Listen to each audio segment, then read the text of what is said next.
Hello, this is Wmpyr. So today I want to talk about new evolutions.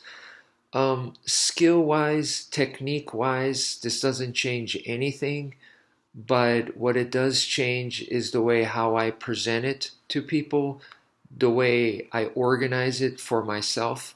So it's really about organizing the material. And to me, that is actually more important than technique or skill. Why? The reason being is how you organize it has to do with deployment, mental deployment. So if it's not well organized, it's a mess in here. So then when I have to use it in real life, I'm going to get confused.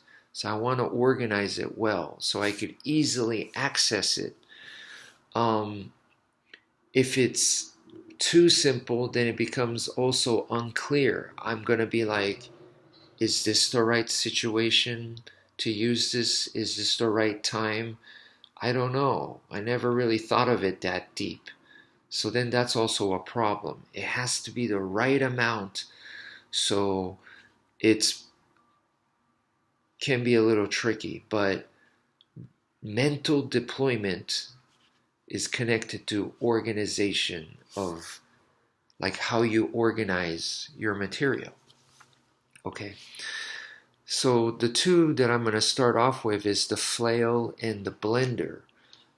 The way I said it was angles of attack done more realistically, the countless angles of attack forms, that done more realistically is the flail. And double arm weaving, which include forms like heaven six, heaven and earth, reverse heaven six, or redondo, or any of the double sinawali stuff, that is double arm weaving. And that done more realistically, I call the blender. So the reason why I even made that was because there were so many people that I saw on YouTube that were teaching it, they were doing it, but it wasn't combat ready. It wasn't realistic. So I wanted to separate myself from those people.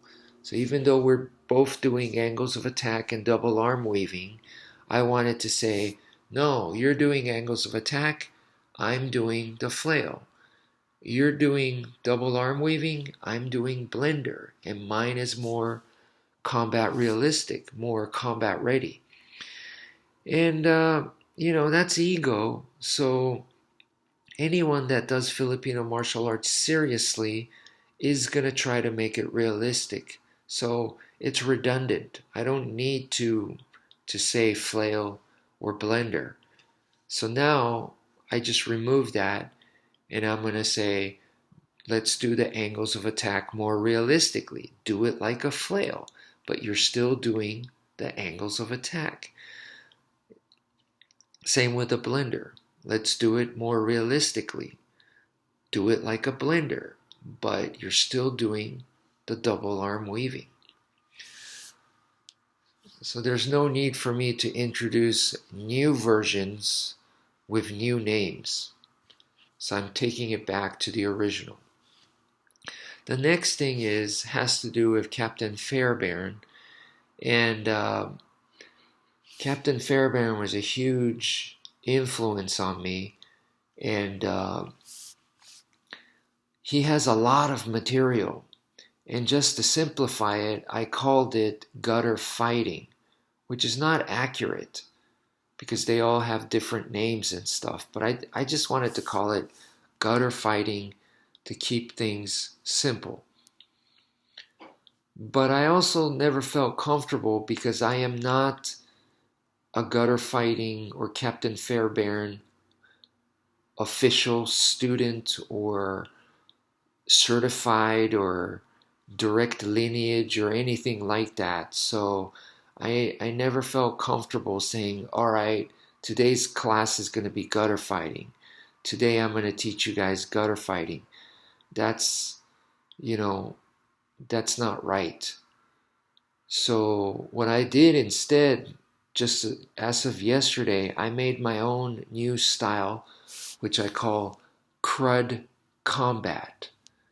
Crud is C-R-U-D, Crud. And this way, I feel okay because it's mine. It's my style. And if someone asks me what is Crud Combat, I can say no problem that it is 100% influenced by Captain Fairbairn, but it is my own interpretation of his works. So then that's okay. I'm not saying I'm teaching official gutter fighting. And I've never said that. I've always been clear that it is my own interpretation, but now I could just say it's Crud Combat. It's mine, And if someone says this is awful similar to Captain Fairbairn stuff, and I could say, well, of course, because that's where it comes from. That it's just my own interpretation of that. So, yeah, Crud Combat is now what I'll be calling it, and I feel much, much better. So that's it for now. Thank you for viewing, and take care, folks.